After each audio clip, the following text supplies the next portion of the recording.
Welcome, citizens, to another episode of the Citizen Feed, your place where you come to get all the information that interests you on anything Star Citizen. So, guys, we're actually on our seventh episode. Woohoo! How do you feel about that? Yay. We Good. definitely. Pretty Oh, great, yeah. man. It's actually really good, really good. Like the vibe.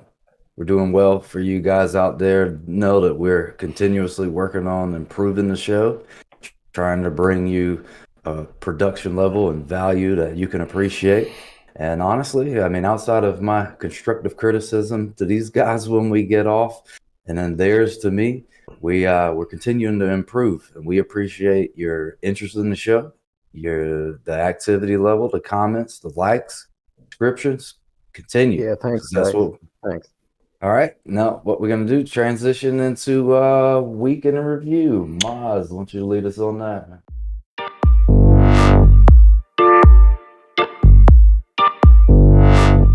Welcome to the week in review. Absolutely. So in this session, guys, we just talk about what we did in Star Citizen because at the end of the day, we are three players, and that's what the week in review is all about. So I'll kick things off.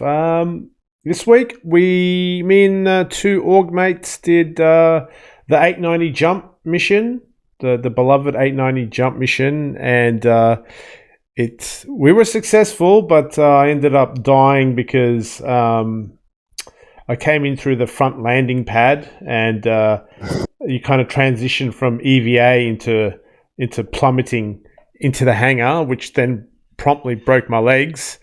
And then I got my med pen out and put it in my veins, but apparently the med pen was empty. There's a known bug where sometimes the med pen doesn't work. So I quickly died, but my friend went on to successfully finish the mission, which was good. So we got some money out of that. And what else did we do this week? That's right. We went into an M2. We took a break from the Hammerhead, went into an M2, and just did some PvE bounties. And I don't know if you guys been obviously taking note, but we've been doing a lot of multi-crew stuff here in Skeleton Crew, and it's been really fun. It's been really fun. So yeah, that's been my activity this week in SC, and all the fighting through the bugs and stuff. It was on 314 PTU. At the time of recording, guys, 314's out. I haven't actually gone into it yet. I'm aware there's a lot of issues and stuff happening, so I'm going to be playing that tonight. What about you, Ace? What have you done this week in the game? Exactly what you just said. 314 is out, so I've been testing that out, and yeah, it's got some issues, but I have to say, while the event was not running, I had like 3 hours of pretty much perfect performance. It was really great and surprising. Once the event actually started, the 30K started coming in, and Yeah. with it other bugs like I couldn't claim my Hurricane, for example, which was a big annoyance because it's our go-to ship for this sort of event. Yeah. And yeah, that was really annoying because you want to fly the ship and you can't even get it from the hangar. So Yeah, it seems like they did struggle, right? The 314 was in like PTU for like 44 days, and Yeah. we're all getting worried. And I think the events are putting whatever reason. I'm not technical here. It seemed with Orison and the events together, pushing the engine or servers or whatever you want to call it to kind of maximum capacity, and they decided to go live with it, I suppose, to try and keep some semblance of the quarterly releases. But anyway, that's good to know. What about you, Delta? What did you get up to this week, mate? And please, no more saying admin. Yeah, give us some gameplay. Yeah. No, I actually did. So what I did do this week is I wound up delegating some shit. So I found Nice. I have a couple new players join the org. So actually, one of them approached me and asked me what he could take off my plate. Actually, two of them did. So when they asked me that, I was like, dude, well, do X, Y, and Z, and that'll help me out a shit ton.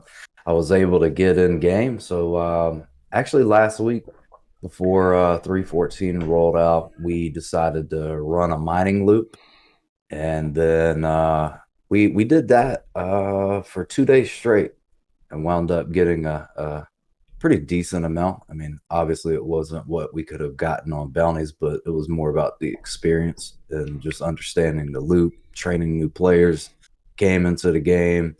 Then what else did we do this week? Bounties, naturally. Then we all met and we're trying to create some ideas for events to keep people interested in the game, because of you said before, as an org leader, trying to keep people's interest in this game, this is an alpha, like true alpha, is difficult. So Yeah. worked on some events, thought of some events. We got a structure and a plan now to try to keep everyone active, some different loops of training, new players, working on some combat situations where we're always able to be on the same page. So when we do get more immersive gameplay, get server meshing, we'll actually already be finely tuned to operate as a group in various scenarios. So it's more about that PCC, man, trying to create content for ourselves to run with the loops that's currently in game. Outside of that, did I jumped into 3.14, had a shit ton of bugs, dude. Friday night I went in. Then as soon as I jumped in, tried to start on my certifications. I'm assuming that the ship that I was tracking decided to surrender. I ignored it, didn't see it. Person security tried to attack me. I had no rippers, so I now have a crime stat. I killed all those ships. Was a little frustrated with the new system. Everything seemed to operate more smoothly, which I very much appreciate. So I had to jump to Grim Hex, had a player try to get my bounty. I killed him. Then I had the UEE coming after me, killed it. I had like 4 murder charges, wound up with a crime stat 4. Then Grim Hex, got rippers. I stocked up on my rippers. I got to have at least 30 rippers because I get into a lot of trouble. And damn, dude, after I left Grim Hex, I had half a ship available because it literally was about to explode. Somebody would have shot me one time, I would have exploded. Couldn't repair the ship at Grim Hex. Don't know what was going on with that exactly. Jumped the security depot, got the security depot, was trying to take out the turrets, which is much more difficult now. They've made a lot of things that were smooth and easy to achieve before is a lot more difficult. Okay. Couldn't really lock onto the turrets really well. Put all my power into the attritions that we had. Then a fucking dust storm came. Then I couldn't see shit. So we wound up exploding because I tried to land, did land, but the turrets were lighting us up. The elevator wouldn't work for me to get off the ship. I died, went into Hurston, had a 6-hour sentence, 6 or 8, and decided it was time to go to sleep. Went to sleep, tried to jump back into the game. Then apparently there's a bug to where if you go to prison, you're going to be screwed when you get back in the game. Currently in 3.14, I've already had 3 of the players in our Discord have already gone to prison, came out. No fix works except for a reset. So got off last night waiting for my reset. Jumped in this morning. Everything seems to be okay. Didn't lose anything.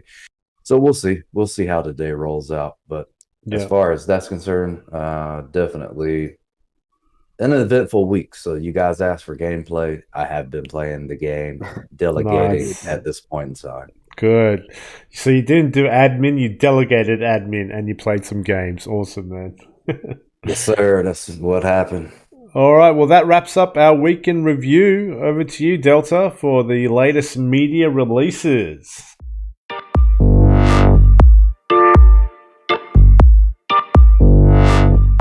Okay, guys.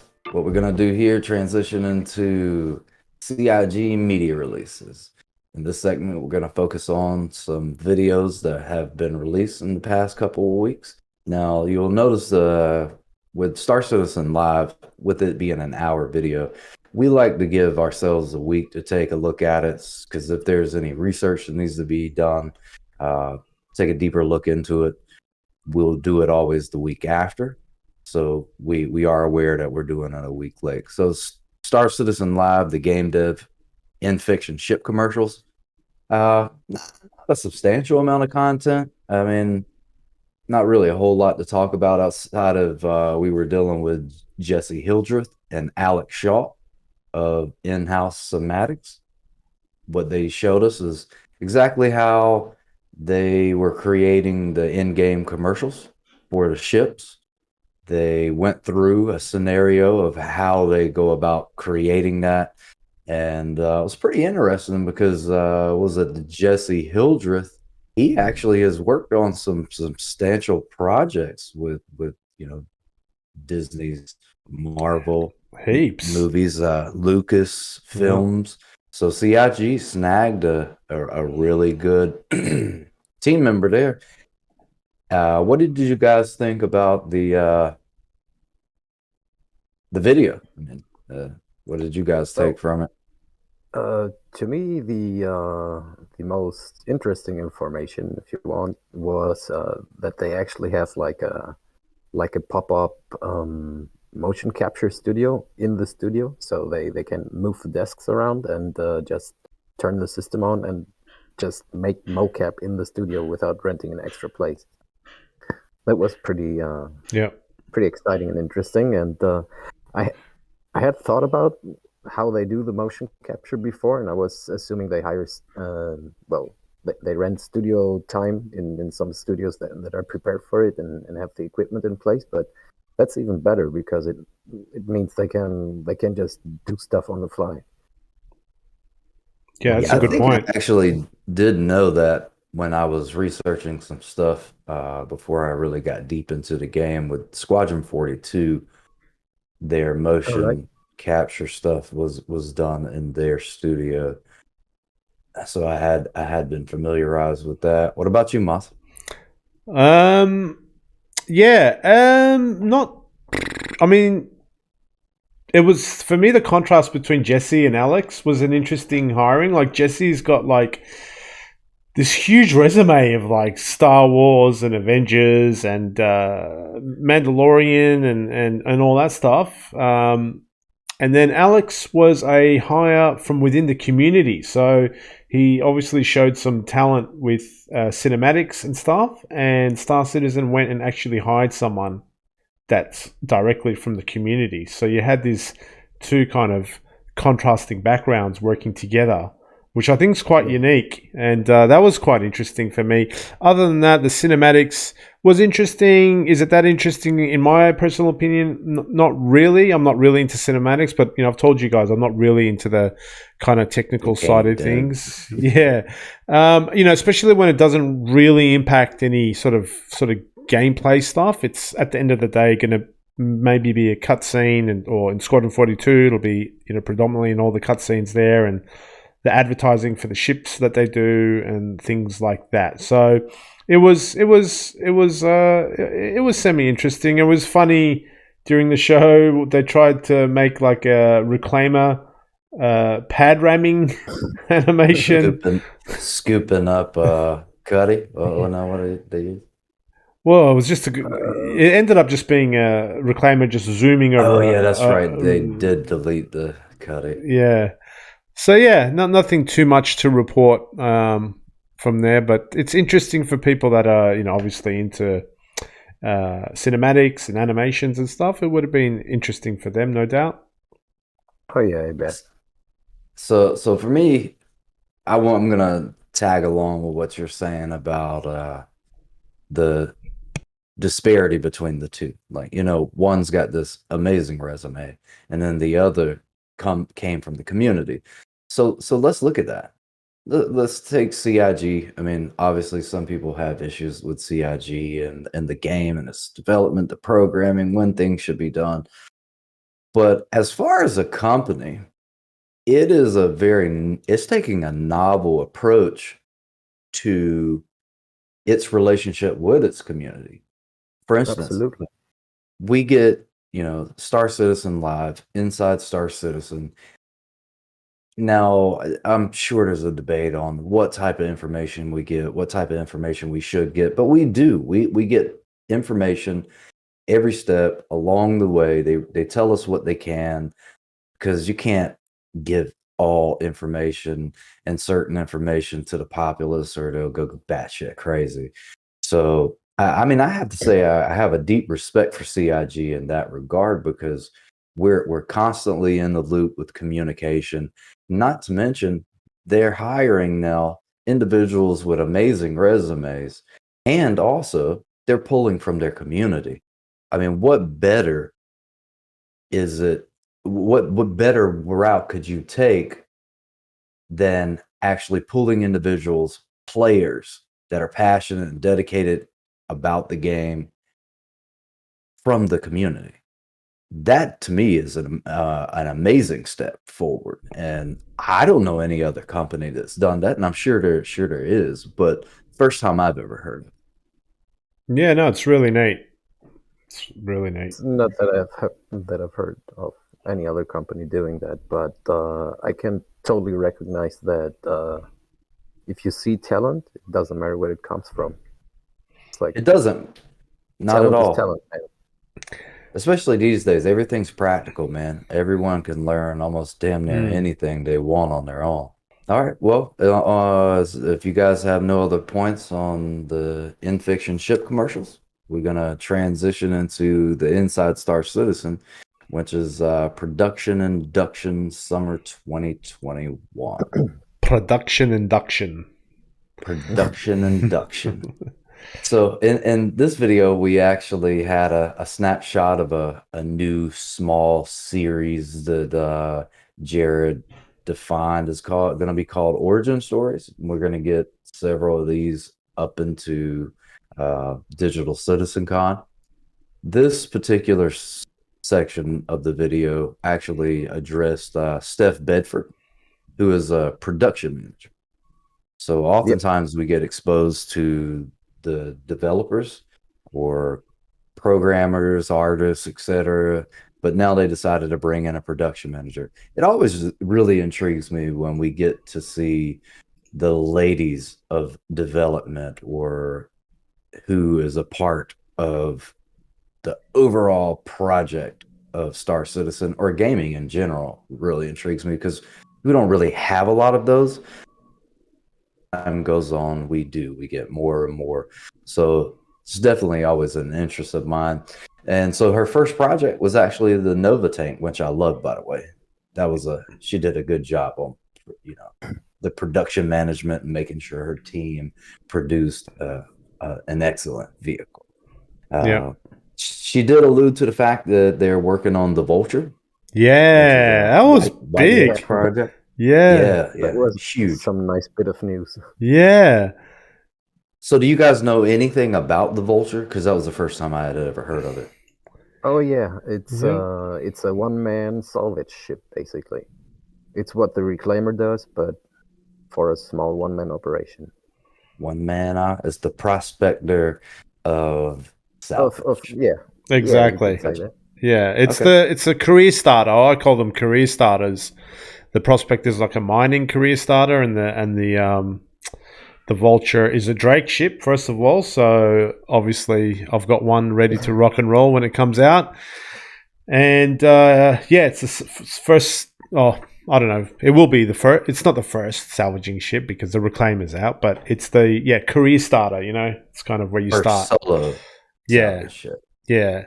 So really, I was really like, when they sort of said, when Jared was like, "Oh, Origins, we're going to have this Origins section about developers and stuff." And look, I watched this stuff, and I'm not poo-pooing any of this stuff. I was a little bit like, "Oh, really? We're just going to hear about someone, what they did and stuff," which I'm mildly interested in. But then Steph just went on and, showed us, the Vulture is being white boxed or something, and And it was awesome. It was actually like a good tidbit of information. And then while she was talking, they also showed, I think, the interior of the A2 as well. The Hercules A2. They showed pictures of the interior. Yeah. So I was like, oh, this is actually quite informative. Yeah, and then she also said that they were working on projects that she could not discuss. So definitely got some more stuff down the pipeline coming from her production team. Yeah. And I have to say that the one thing that we do have in the game that she was in charge of and over was the Nova tank. Very impressed with that. Love it. I would own 30 of them. All right, so then we actually got a sprint report. So I'm just going to highlight a couple of the items. Then we can jump into anything you guys want to discuss in this. Yep. So Right. touch base on refueling development, touch base on bombing prototype, vehicle intoxication, and Aegis Redeemer. So I'm going to hand it off to you, Ace. Just pick one of those topics and run with it, man. Well, I'll go with missiles. I mean, bombs in this case. But that looked fantastic, actually, and it's just the first implementation. And what was interesting was they said they used already existing systems, like it's actually the missile system, but they changed a few parameters so the missiles wouldn't fire, but just dead drop to the floor, and that's how they made the first iteration. The bombing. Yeah, and was looking great already, and I like that bit where the ship was spinning and launching the bombs, and they went off in different directions. Yeah, and started to fall. Man, I hope that's in someday. That looked fantastic, man. And I can see a lot of fun being had with those with those little bombs. Yeah, and then they're actually able to recycle some of what's already programmed in the game and build on it from there. I love when they do that, because what we get to see is expedition of that whole entire process. And they're finally tuning, trying to work on precision as well with that, and then work on limited guidance capabilities was one of the things that Jared identified as well. So Ace, I mean, Moz, what have you? The sprint report was really interesting. Actually, it was kind of like tidbit of information after tidbit of information. So refueling, they showed that, which is awesome, and how it's kind of based on the docking technology as well. They reused the docking technology, and I think Jared said on the first couple of goes it worked, which is great, which is what you expect. Straight out of the box was what he said. Yeah, plug and play, which is always good. And then, like Ace said, the bombing was really interesting. How they're like, how do we make bombs, guys? Why don't we just have a missile where we don't ignite it, and it works, right? So that was quite innovative and simple, yet simple.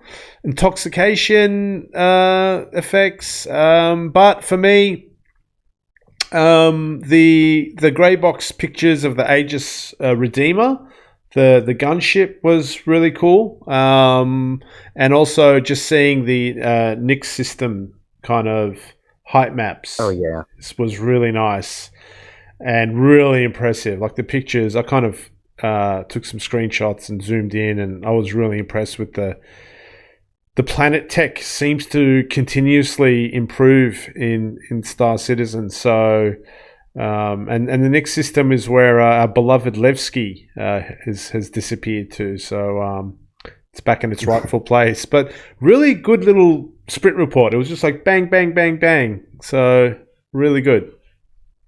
Man, I miss Levski. You miss it. Apparently, a lot of people miss it. I hear that thrown around a lot. It was our home base, man. I actually would think what Delta would think of the place, because that place is so fiercely independent. Like if Delta, I know you've explained a lot of your kind of views on things, which is not really dissimilar from mine. But a charming thing about Levski was it was independent from the UEE. Yeah, so, I love it already. Yeah, unfortunately, I didn't get to play when Levski was in, but I think it was removed back in March of this year, I think It's somewhere so. in not that that time long ago, frame. yeah. Yeah, not Yeah, that It's long yeah. sometime. ago. Yeah. So they did touch on the Aegis Redeemer, some of the work they had been doing, the man turrets, remote turrets, the habitation, the armory, and then the rear engine. So they are continuing to work on that. And then so like you said, Moss, they actually hinted at the Nix system. So you guys they're working on the Nix system. Pyro, I'm assuming, is coming out next year sometime. Fingers Then crossed. Knicks, if they're working on Knicks, I would be able to assume as well that Knicks is going to be the next system. I do have a question for you guys. So with the white box, the gray box, what does that mean in terms of their development? Well, as far as you want to go, Moss, or No, no, you go ahead, man. okay, cool. As far as I'm aware, the white box phase is the 3D modeling, and in the gray box phase, they start adding textures and lighting and all the necessary ship functions and whatnot, like your ability to sit down, or Mhm. every entity in the ship does need some sort of code to it, so you can actually interact with it. Like if it's a weapon shelf, you need code for that.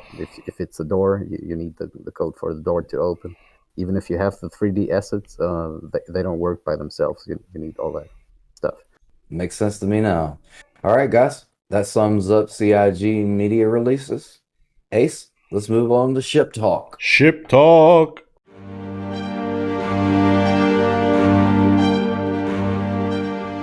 Ship It's time for talkers. ship talk, yeah. So yeah, this week we have the Aegis Javelin to talk about. Bum, It's bum, bum. the biggest player ownable ship. It's just huge. It's huge. I mean, we've only seen it parked in game, or like floating by in a formation, but it's huge. It's incredibly big, and during Fleet Week, we were able to take a tour of the insides. At least some of the decks we could partially see. You weren't allowed access to all areas because it obviously is a UEE Navy military ship in service. So yeah, they won't let you into the torpedo bay or onto the bridge. But we got a pretty good impression of what it looks like on the inside That for the that most part. that tour was so much fun. I really Oh liked the yeah, tour. It kind of it brought was out the really well made. it brought out the potential of the game. Like I was thinking, quest givers and NPCs that you can interact with if they carry on like these guys with the body language and all that stuff. Would be like, right, this is where the MMO is kind of getting Yeah, created. You know, yeah, it was next level to other NPC interaction because you came in there and you could tell right away those guys weren't animated. That was all motion capture, and it was really well made motion capture too. So, but yeah, how about we talk about some stats about of the ship? I mean, it's a capital class ship. It's the biggest one you can own. It's got can I start off with something? Can I start off with the yeah, term no, destroyer?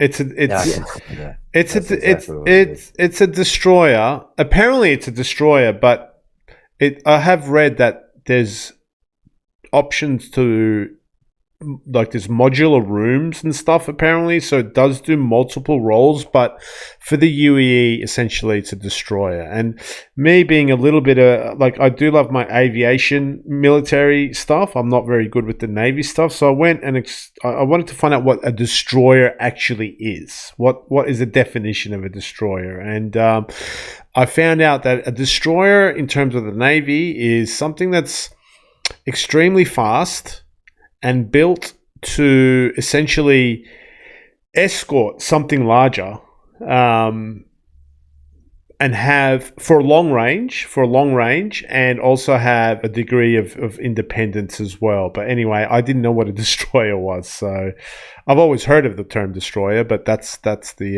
Wikipedia definition of it. So anyway, okay. It's a little bit more elaborate than I would have thought. I thought, like, okay, it's in the name. That would have been my approach. Destruction. Yeah. Yeah, it's But even with the tour, man, like that, you could get lost in that damn ship. That thing is Oh yeah, man. huge, substantial. And then what we have is we got 3 deck levels. yep. So the bottom deck level is going to be your engineering. Mid level is going to be your habitation zones, recreation, bunking. Then top was technical stuff, and which makes sense because your heat level is going to be more substantial at the bottom, to where you have everything that's producing the heat. Then the next level, you got your habitation. Then everything as far as your technical aspect, computers, etc., furthest away from the heat, because you're going to need to keep that cold. Look at these turrets. Look how many turrets it's running with. Yeah, It it's is one a lot. massive turret, dude. So I was listening to give people perspective, it's 480 meters long, which in Australia, we've in our sort of version of gridiron or rugby, as we call it, rugby. It's not our version of gridiron; it just is our version of football, rugby. It's 100 meters is a football field. So 480 meters long is 400, like nearly 5 football fields long, and nearly 2 football fields wide. And yeah, I just wanted to throw that in to set the scene of the size of the thing. It's big. I mean, Yes, this massive. yeah. If you see the crew requirements, you know it's big. It's the minimum crew is 12 people, and the max crew is 80. So you get an idea that Now, just it needs a lot. yeah, think about that for a sec. Think you've got a javelin, right? I mean, you got to corral at least 12 people together on your Discord, right? Which I'm sure heaps of people put their hand up. It's a corral. Like, you don't know. Hey, man, you Yeah, got but you got to coordinate that. It's yeah. not always No, one I easy. I know, mean, I know. That's exactly. I was just. You got to shepherd them into your ship you got to convince them to come. Adverbiage. And it's I suppose what I'm trying to say is having these large ships. It's kind of it's an effort, right? It's an effort. You've got to communicate with heaps of people, and yeah, just make sure they're on at the right time and all that sort of stuff. So it makes for an interesting sort of community kind of gameplay and get together, right? You can't just jump in and go, I'm going to go my javelin. And then chances are, imagine, okay, you got your 12 guys and now you're in your javelin. Wouldn't you guys think that as soon as you take off, someone sees you, they'll be like, there's a javelin. Let's see what we absolutely. get. Most definitely. So let me ask you guys a question. When it says minimum crew, for those individuals that don't know, or individuals that are new to the game, what does it mean when it says minimum crew? Like you can't even fly the ship if you don't have 12 people? well, absolutely not effectively. That's what it means. You might be able to fly it alone, but as soon as you get attacked, like the pilot won't have any guns, for example. You will need an engineer to divert power and whatnot, and it will get more complicated the bigger the ship is. There's more subsystems and whatnot that will be added in the future, and you will not have the time to do everything. It's interesting. It's interesting how you asked that, Delta, because I think you guys all touched on something. Like I think with small ships, when it says minimum crew 1 or whatever, it's self-explanatory. Like you can't fly, but you're right. I think you touched on something that when you get to these large ships, what is this definition of the minimum crew exactly? Is it you can't take off at all? Is it you can take off, but you're just a big lemon, flying in space? Or yeah, it's an interesting point you bring up, Delta. I'm looking at some of the technical overview, right? So remember last week we were talking about the computer situation, and I'm going to make note to look deeper into this because I'm seeing it again. And now the computer aspect, there's 9 computers. Yeah. As we develop in this game, obviously that's going to play a deeper role. So you have 9 computers in this ship, whereas last week we were addressing a ship that had 3. So look at the systems. We have 4 power plants, 4 coolers, and then we have so you have 4 C Capital. coolers installed. Yeah, Yep, capital. And then you have 8 the medium. 8 medium. 8 Yeah. So the capital obviously are massive ones. Yeah. Those are the largest coolers that you can get in the game. Yeah. All right. So shield generators got 4 capital, 4 large. Yeah. So a total of 8 there. Here this is what I love the most. I'm a missile guy. Like I love being able to shoot from long distance and watch shit explode because CIG's done a very good job on their explosions. Beautiful. I have so many short clips of just watching ships explode, especially hammerheads. I get off on that.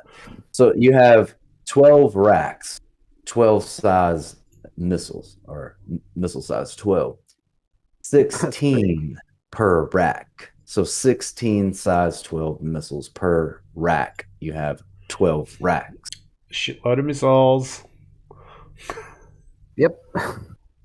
Bring flares. Yeah, and actually, let me back up there, because you have 2 total racks, so you have 32 total. Yeah, Missiles size 12. You could definitely Yeah. do some severe amount of damage with that. Yeah, I was gonna say that's pretty much enough to like flatten Hurston out.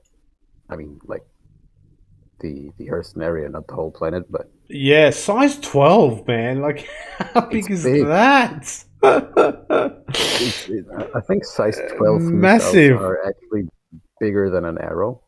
Should be. Oh yeah. Yeah, that would make sense. Absolutely. Because if you look at the missiles on the ships, even like say size 4s are pretty decent size for a smaller missile. So multiply that by 3, you're looking at ship size. Guys, correct me if I'm wrong, but I have heard that player-owned javelins, however, will not be fully equipped once they get implemented into the verse. You'll basically get the hull.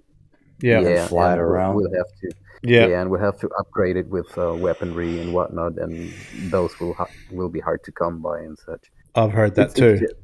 I've heard that. I guess it's to balance it out, because I mean, you can get 20 guys to board your javelin. That's no problem, I guess, and especially if you got an orc and are halfway organized, that should be possible. And those people would just dominate the verse if it was otherwise. So I guess that's a way to regulate the power creep there, because it's just OP, man. Seriously. Apart from the missiles and whatnot. Sure, if we're fighting Van Duel, it's one thing, but if you're fighting like regular players, it's kind of a lot. You know. Yeah. So you have size 8 turrets.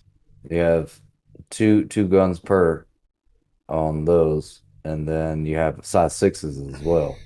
Yeah, like we're looking at the website, but I listened to the ship tour. I took that as more of a recent information. So the lady that was giving the tour on at the recent Invictus week, and let me just go to my notes 1 sec. I remember her because her voice turned me on.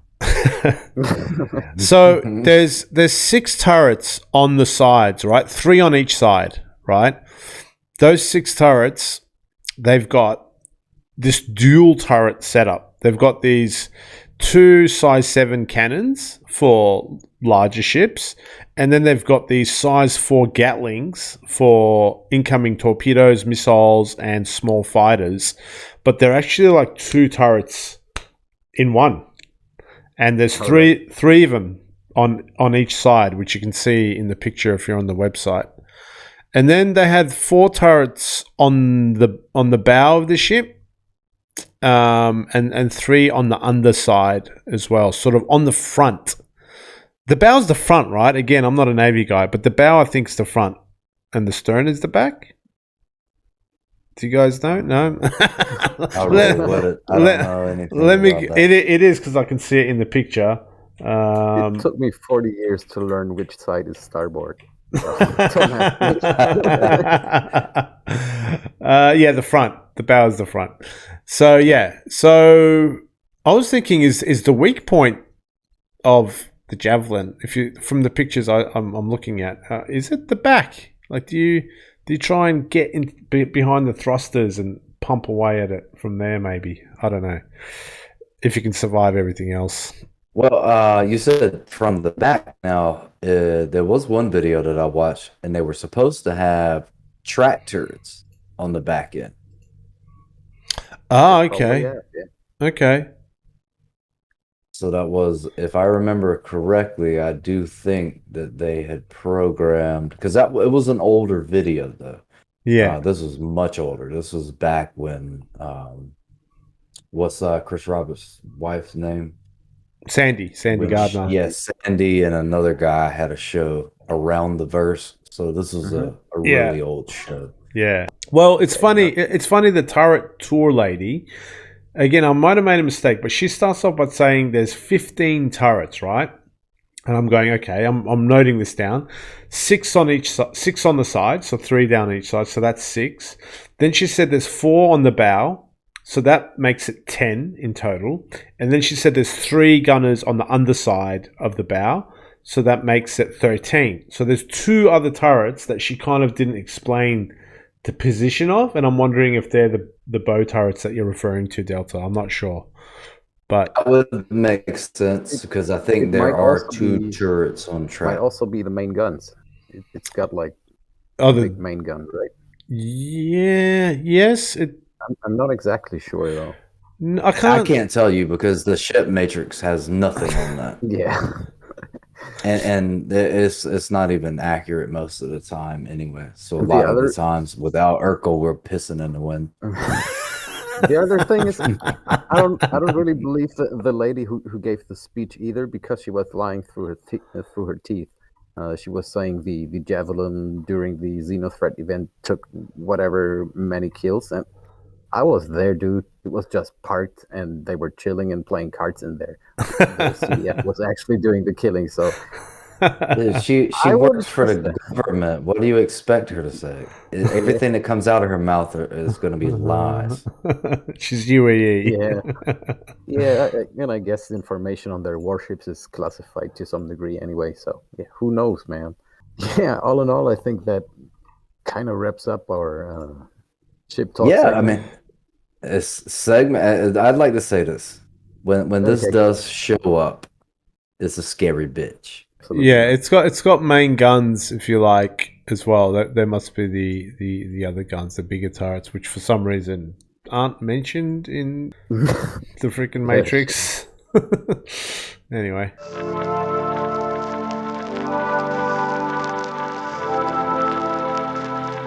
I think we're moving on to the lore section, ladies and gents. And in this week's lore section, we're going to look at a player-created dynamic that has become part of Star Citizen's lore, and that is the Jumptown Wars, which some of us lived through those days, and it was a lot of fun. And CIG kind of took the initiative to make that part of the lore, which is really cool.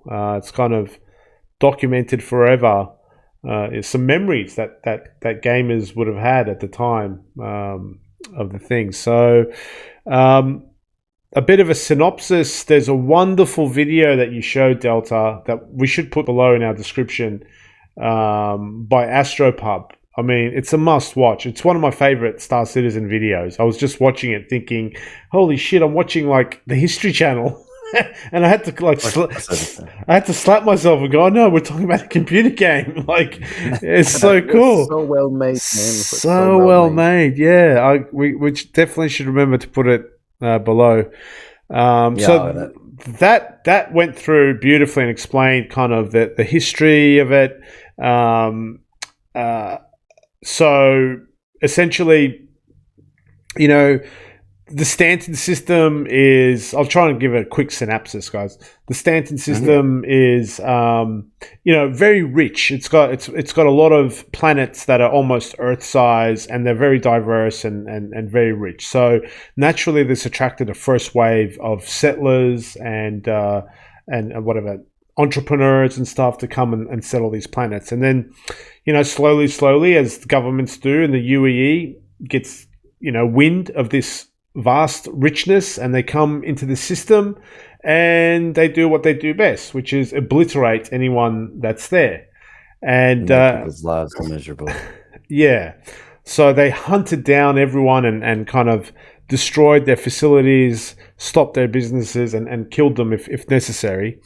And then they obviously set up a military base in Stanton system, and after a while they're kind of sitting there staring at each other going, well, this is bloody expensive. What should we actually do with this system now that we've got it? So at the time, R-Corp came and asked to buy an island or a continent, on one of the planets. And I think that deal just morphed into, well, why don't you just buy the whole planet type thing?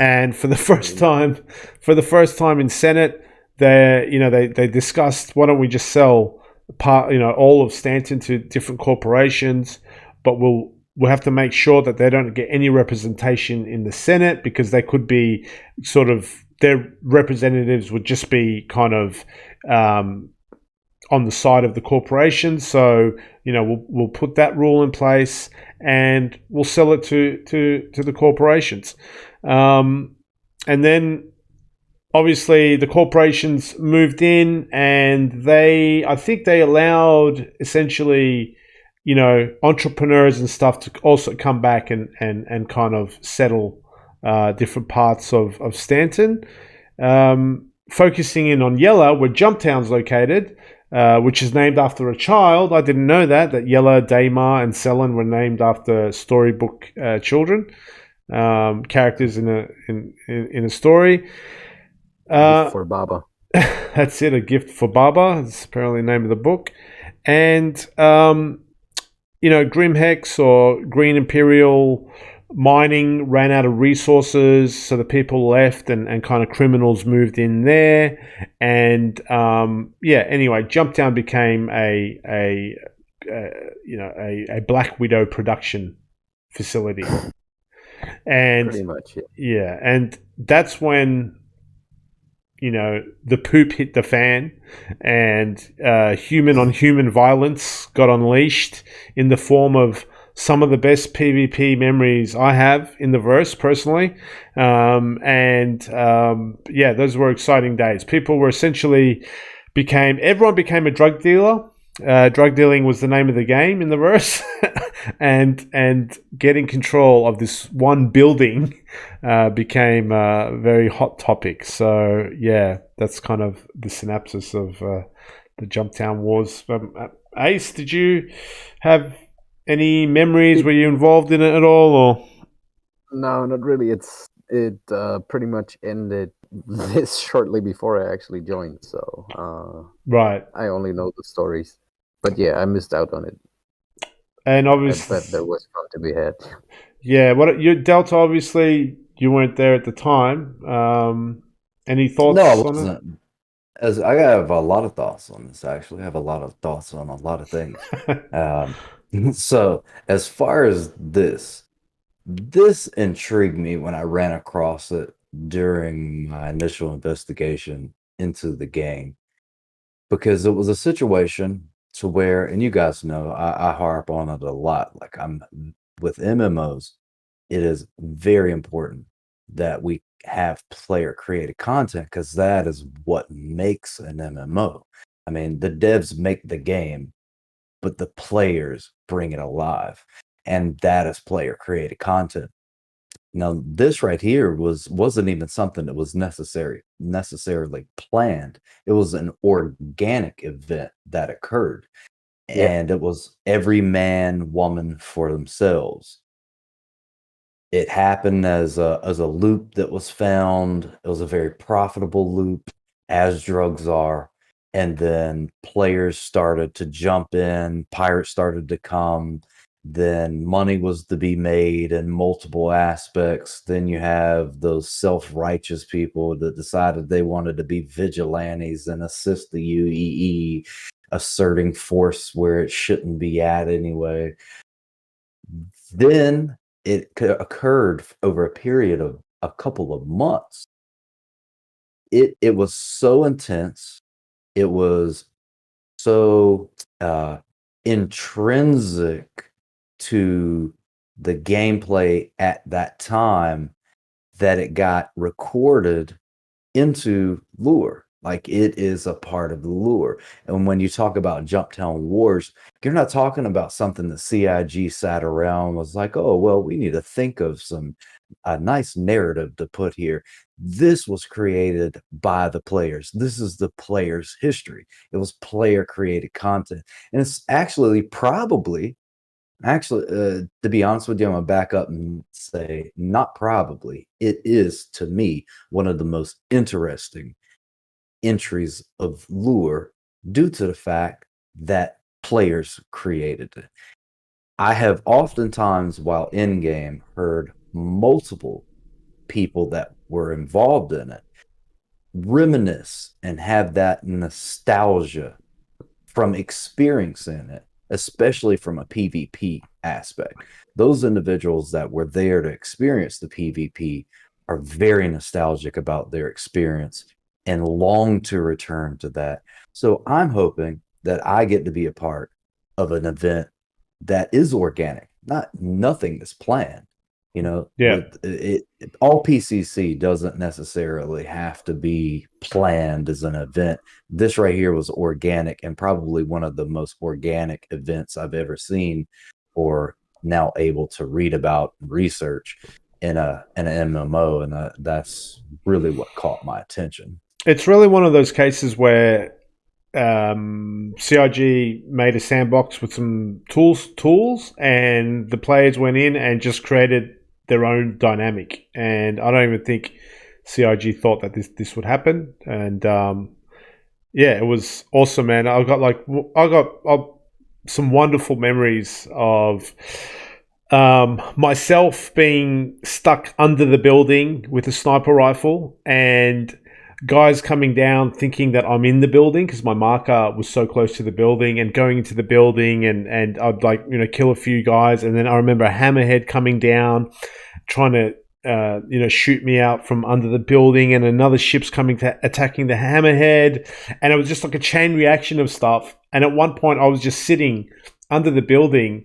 I was originally the target that started everything, and then it had like snowballed out of control from all these other ships that everyone forgot that I was there. So I was just under this building watching this mayhem kick off above me. You know, that's just one of many, many memories.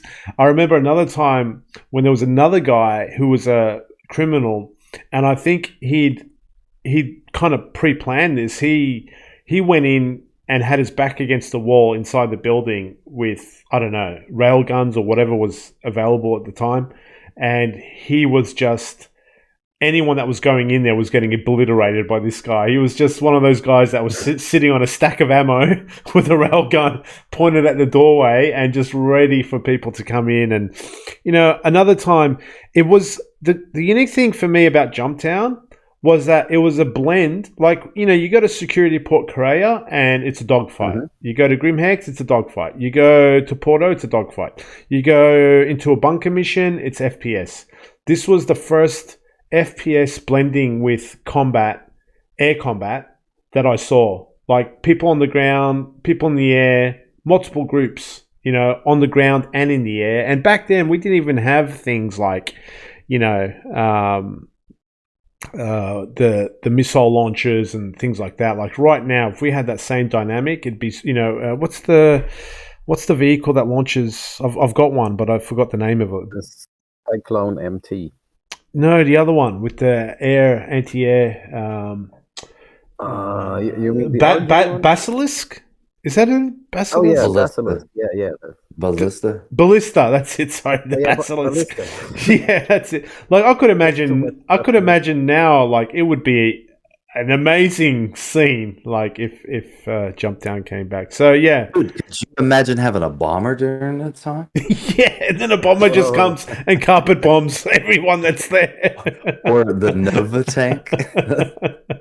It would Carpet be bomb chaos. with It would be chaos if So, it was I'm today. actually going to include the link below for Astropub's documentary. Paul Yeah. Shelley did a great job on that. We don't typically identify other creators on here just out of respect. You know, they may not want to be mentioned on our show because we can be pretty intense, me specifically. But we will link that below. And there is a Reddit forum that I found with some old war stories, everybody's experiences that I found pretty interesting. That you may be interested in as viewers to take a look at, because Jumptown to me by far is the most interesting lore entry in Star Citizen Yep. by far. I mean, especially being able to, it's like those old World War II stories where you're talking to your grandfather or your great grandfather, and well, here's what I did back then. It's one of those things that was actually experienced by players. Players are a part of the lure. I can't wait till I can experience that in this Yeah. game. But definitely is. So let me ask you a question, Moz. You were a part of that. I know you ran drugs. Weren't you a drug smuggler? Everyone was Delta. The whole verse was just drug smuggling. No, there were some Care Bears in here. I looked through. They were They lie. complaining. They lie. Yeah, They he's all like, they all had Black Widow in their pockets. They were just lying. I got you. Because this dude, this self-righteous individual on this Reddit forum was talking about how he was because they the I guess the game, you weren't a criminal, designated a criminal for selling Widow, that Yeah. I guess he felt like being a vigilante and helping the UEE rid the system of these drug runners and Oh, mate, those guys were in the minority. 80% of the people were there to secure the terminal and get a load of Black Widow off. Like, I never... Even people that controlled the area, they'd be like, sure, you can come in, but you got to just pay a fee. Like, they were happy for the drugs to be distributed as long as they made a profit. I don't think... I personally experienced a time where there was a bunch of goody two-shoes that had blockaded the building. They would have been overwhelmed, I reckon, after a while. Hopefully more to come. So, well, that's the end of the scripted lore section, guys. Jumptown. And next segment is the open mic.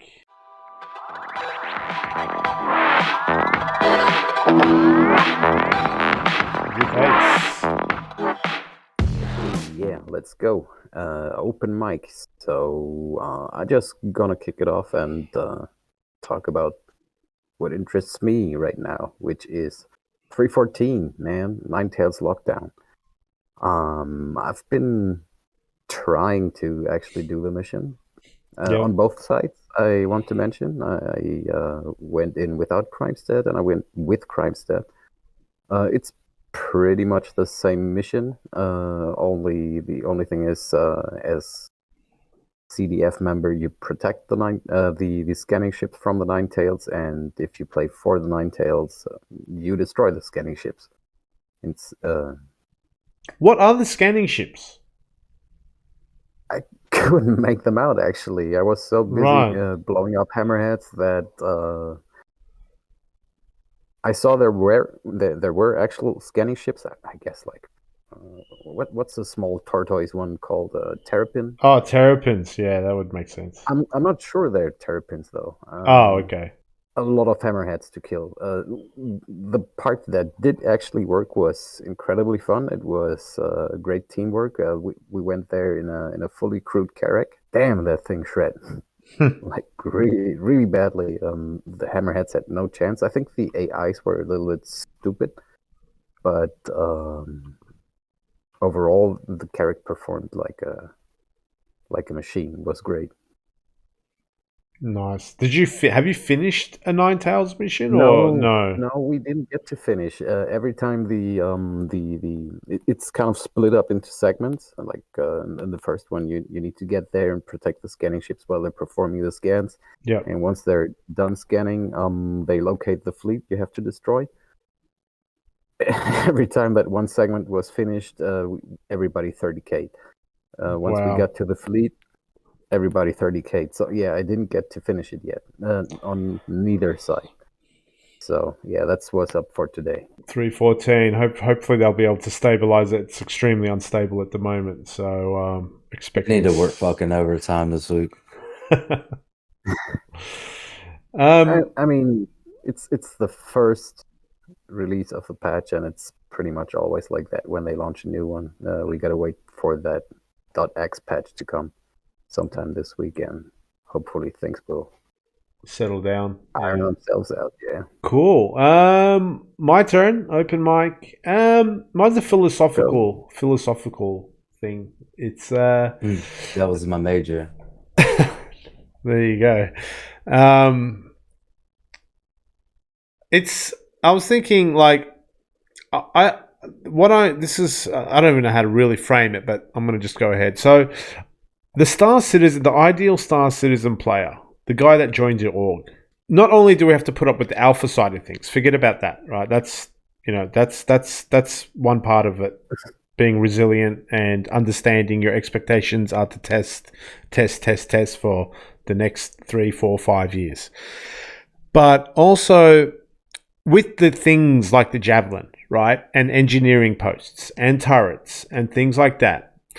I was sitting in a mole, and I love mining, right? I was sitting in a mole and I was in a turret, and I love the action of mining, but I didn't have control of the ship, right? And for a split second, I didn't get agitated. I got this feeling of agitation and frustration that I didn't have control of the ship, that I was just stuck in a turret. And I was going to be stuck in a turret for another hour or 2 hours. And I realized Star Citizen, I think almost more than a lot of other games, is a game of sacrifice and giving. And by that, I mean, you might only have 3 hours to play this week. And Delta's like, come here, mate, we need to go do a mission. And you're like, okay. And you get there, and then you're standing around, and they're like, right, guys, we're going to go my Javelin. Who's going to man engineering terminal number 3? All right. And you want players at the beginning, they'll say yes, because everyone wants to try different experiences, but you have to sacrifice. You might have a mortgage to pay. You might have a job. You might have this. You might have that. And there might be players out there that naturally love this stuff, but I'm just sort of generalizing. I think the players that you want are, you recognize that, you know what, this week I've only got 3 hours and I'm going to be standing in front of a terminal for the whole 3 hours. Because that's like, especially with these large ships, it's going to be like that, right? Even in a turret, turrets are really becoming fun though now. You can kill things quite effectively and stuff. So they're kind of become a lot more fun. But, you know, the other stuff, and some people might not even like being in a turret. Like, I know a few players that do, and a few players that might do it for a couple of hours, and then they're like, I want to go fly my ship now. How about I escort you, Moz? And that's their way of telling me that, okay, he's done with the turret, right? He wants to go fly his ship. I got you, mate. So anyway, I just found this philosophical thing that as a player in this game, more than any other, like when I play Elder Scrolls Online, I play my sorcerer, I cast my same spells, I do all the same stuff I do in single player, you know what I mean? But in this game, I might have to like I will have the view of sacrificing myself for the crew, for the org. Well, but kind of depends. It's not like you have to. It's only if you want to partake in like that big ship multi-crew flight aspect of the game, you will have to have your role on it. It's not, you Well, I can't be think what flying the he was destroyer trying to by get yourself. at, though, Ace, was that let's say we just talked about the Javelin needed a minimum crew. Let's say Yeah, the whole entire system for that is programmed. And everybody agrees with jumping on the Javelin, except for you, really. But you only have 3 hours to play because you want to do something else. Now, they do need someone because all of the other players wanted to do it, so they've jumped into the roles. His question, his philosophical question is you're saying you're in a different situation than we are because you're kind of like a space hippie, a space, you know, grunge. You're doing your own thing, your own terms. You guys jump around, do whatever, whenever. The two of us, we're org leaders, so there has to be some sort of structure and principles to our gameplay. So we do have to sacrifice ourselves. We don't have a choice because if you, as the org leader, let's say yeah, that fair was enough. left on you, you have to do it. Because if you're the only fucker that says, nah, man, I only got 3 hours of play, I can't do that, morale's gonna drop by 10 fucking points. Well, yeah. I mean, it's not. No, you're both right. You don't have to do it, Ace, at all. But I was just saying, ideally, I found with this game more than any other, it's a good trait to sort of have as a player that you might come and realize, oh, I'm going to jump in a turret for 3 hours. Even small ships, like even I was saying with the mole, like for a split second, just because I was stuck in a turret and my friend was flying around, and you feel like you've got no arms and legs when you're not controlling the ship, if you know what I mean. And mhm. when you're playing for hours, because mining can take a while sometimes. It can take an hour or two. And I just felt this ping of frustration because, like, I wanted to go left, and then he was going right, type thing. And even in a mole, which is a medium sized ship with 4 people, even I felt that then. And then I quickly had to, sort of suppress that feeling. I was like, no, no, man, we're playing this together type thing. And then it just got me on a philosophical trip and it's a good trait. I think SC players will have this trait. I think they will all sacrifice. I think there will be people that'll be like, yeah, man, I'll go on engineering for 3 hours, not a problem. And there'll be guys sacrificing themselves in a way. Sacrifice is a little bit of a harsh term, but you know what I mean? Like kind of, Yeah, yeah, yeah. yeah, willing to do the dirty work, I suppose, because there's going to be But such an intricate gameplay on especially the large ships. But anyway, just a yeah, thought. yeah, but I mean, I totally agree. But at the end of the day, every time you do such a thing, it's not like you do these things every day. Like you Yeah, won't be flying the Javelin every day, even if you have one. I yeah, pretty much expect people to get that one out once a month if they do. It's still going to be like rare enough and interesting enough to everybody to just fill those roles in the end. I mean, if you do it every day, of course it gets boring, it gets old, and you wouldn't be interested in it. But the multi-crew aspect of the game is what makes it fun to play with others. yeah, So I can't see that working anyway, even if you're sacrificing, as you said, your one player fighter experience or whatever you could be having instead. yeah, You still gain something different, which you wouldn't have otherwise. So yeah. it's not really a sacrifice; it's a trade-off. That's it. Yeah, sacrifice was a bit too harsh. That's a good word, trade off. But it's just an interesting thing in this game because it's like how it is, as opposed to other MMOs. That's all. I was just kind of thinking. But yeah, that's kind of my open mic thought. Well, I think that well, you got something you want to add, Delta, or Yeah, I mean, you if you're trying to shut the show down and not allow me to speak, then we can just go ahead and I can close it. But I'm not, I don't, I'm not going to agree with that. So I'm going to rebel, and I'm actually going to talk about my open mic situation. So here, guys, I've been doing the deeper I get into the game, the more I'm understanding loops, the more I'm getting exposed to what's in the game, what's not in the game, some of which is influenced by what's coming as well. Uh, I was thinking, and this subject began like a couple of weeks ago with me. The more and more I'm playing, I would like to see dynamic commodities and with integrated with a dynamic economy. And let me explain what that means. And then I'll give a 2-minute spiel, and then you guys can chime in. So here's what I'm thinking. And I think I maybe even touched on this last week. Not quite sure if it was on the show or in my Discord. So dynamic economies. Here's what I'd like to propose. Fueling. All right. We're going to use Quantanium for jump drive fuel. Is that correct? I think I've heard that somewhere. Yep. Quantum Okay. fuel. Yep. All right. So Quantanium's for quant fuel. Now, you're mining Quantanium as a player. All right. When you go to refuel your ship, and Maz, you said this on the last episode, think about filling your ship up for 3 alpha UEC. Yeah. All right. That shouldn't be a thing.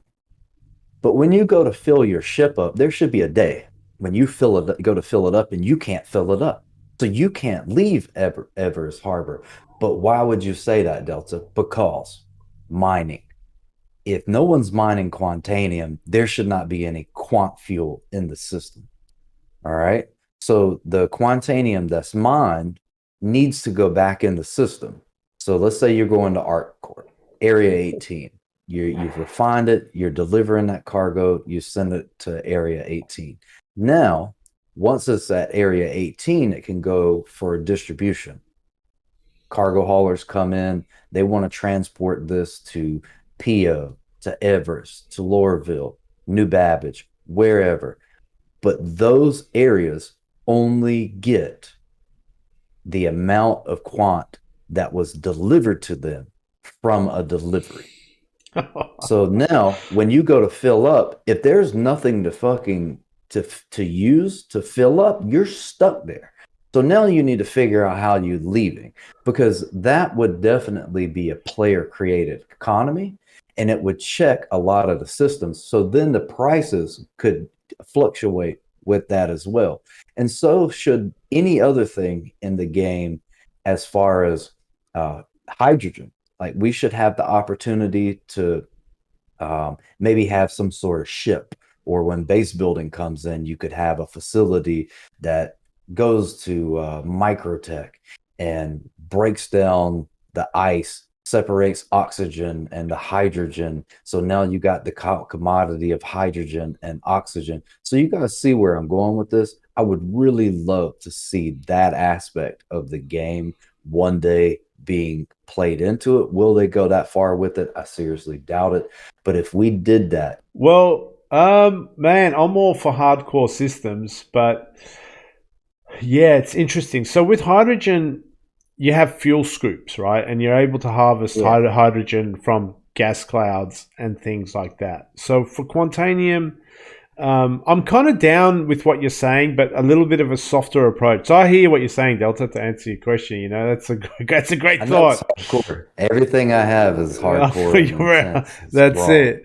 I mean, I would go for something like that, but not only dependent upon players bringing Quantanium to thing, kind of what Quanta does, which is simulating NPCs bringing Quantanium to a spaceport. As long as all this stuff's fine for me. I like, you know, a bit of hardcore play. I tend to like. I'm a type of guy that will run out of fuel, and I tend to not press backspace. I tend to put a beacon out and ask a player to take me home, right? Like that's the type of player content. So as long as there are systems that show like what's going on in the economy, like you can look at your Mobi app and you can see that these spaceports are struggling, those spaceports are not struggling. So you just stay away from, like, if you can make educated decisions and all the information is flowing through systems and stuff, Delta, not a problem. But I can see them alienating so many people if they implement these hardcore mechanics kind of out of tune with other sort of systems and stuff. But I hear you, man. I hear you, dude. I get where you're coming from, Nate. Yeah, I also think that implementing it could be a thing to a certain degree, but they totally won't allow like total player control of the economy because An org will dominate. there's just yeah, it's that's one thing, and the other thing is just that the verse is just vast, and there's so much other stuff happening in the background and in other systems. And the That UEE, right? UEE. You're not yeah, gonna exactly. you're not gonna just this spaceport's mine now. And some people might say, well, the UEE should spawn waves and waves of AI. I agree, but not if the AI can't kill anyone. Like you're going to be blockading that port, right? A bunch of five guys are going to blockade a port, and that kind of Yeah, it's just weird. It's just weird with the UEE empire, and yet there's five arrows blockading a port. Like, But you can't lay claim to wanting fidelity with a 90-10 split, 90 being 90% NPC generated economy. That's actually very disappointing to me because now I came from a hardcore MMO, which is Life is Feudal, that's no longer running as far as a live MMO. That was a 100% player created economy. So that's what I'm used to, dude. I mean, it works. Like, yeah, it works. And yeah, you can wind up having players like I did controlling commodities, but that's intriguing. That's another loop inside of the game that not everybody's going to be into. But when you're telling me that it's going to be a 90-10 split between NPCs and players, that's very, very disappointing to me because we're not even getting much play there as far as economy is concerned. Now, with this game being an alpha, hopefully they move more towards a 50-50 split, because if we're only getting to influence the economy not even beyond 10%, I don't know how much longer I would be able to stick around, because to me, economics and playing that loop is the most important thing to me. And I kind of adopted that gameplay when I was in the last game because of the 100% player created economy. Dude, I would log in the game.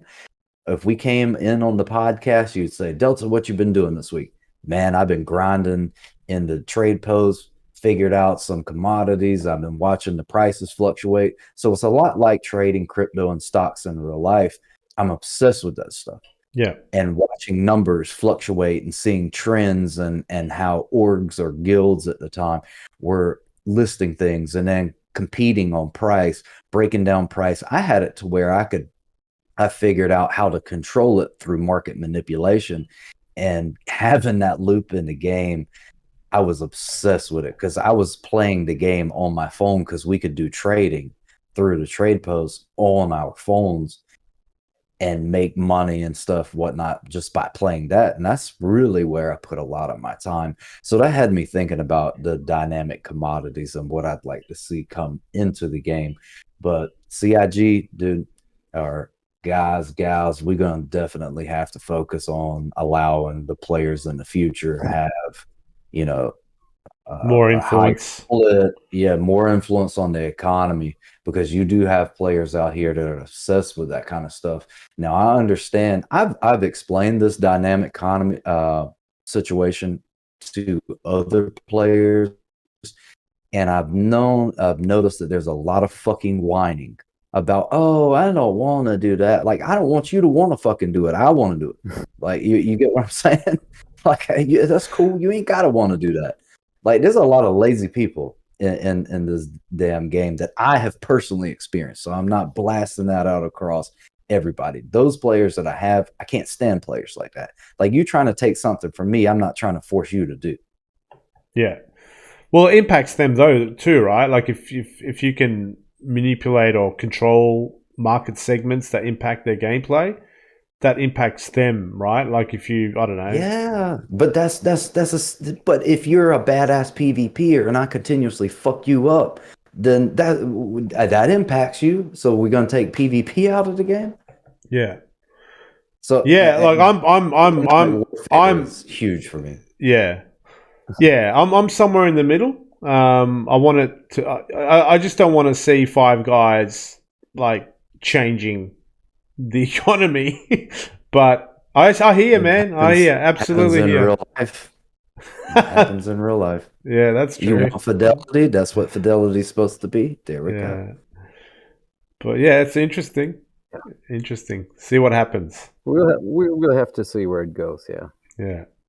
Yeah, 90-10 split is unacceptable to me. Absolutely unacceptable. Yeah. 50-50, I'll go there because that means 50% of the time I'll be able to manipulate the economy. That's a fair agreement. Okay, I guess this wraps it up for open mic this week, huh? Yeah, and questions, guys. I don't have any questions this week. So if you do have any, or does anyone have questions, Delta or Ace? No, we don't have any questions. I'm just going to Cool. emphasize the need for questions to be sent in. Yeah, guys, please send in questions at thecitizenfeed@gmail.com. Feel free to ask us any questions, even about life, Star Citizen, anything about us. We're more than happy to share. Yeah, guys. So another episode down. We appreciate you watching. We're continuously working on improving the show to the extent that keeps you guys interested. So for all of our social links, me personally, Delta X85, have a Twitter. But let's direct anything according to the show to the TCF Twitter. We have Twitter, Instagram, Reddit, any way that you want to contact us, a Discord. And you can also email us at thecitizenfeed@gmail.com. So, citizens, we appreciate the interest, the support. Help us reach more citizens by spooling that like button so you can quantum back by clicking the notification bell so you get our transmission as soon as it goes out live. Okay, guys, you have anything to say? We're out. Peace out. Thanks for listening.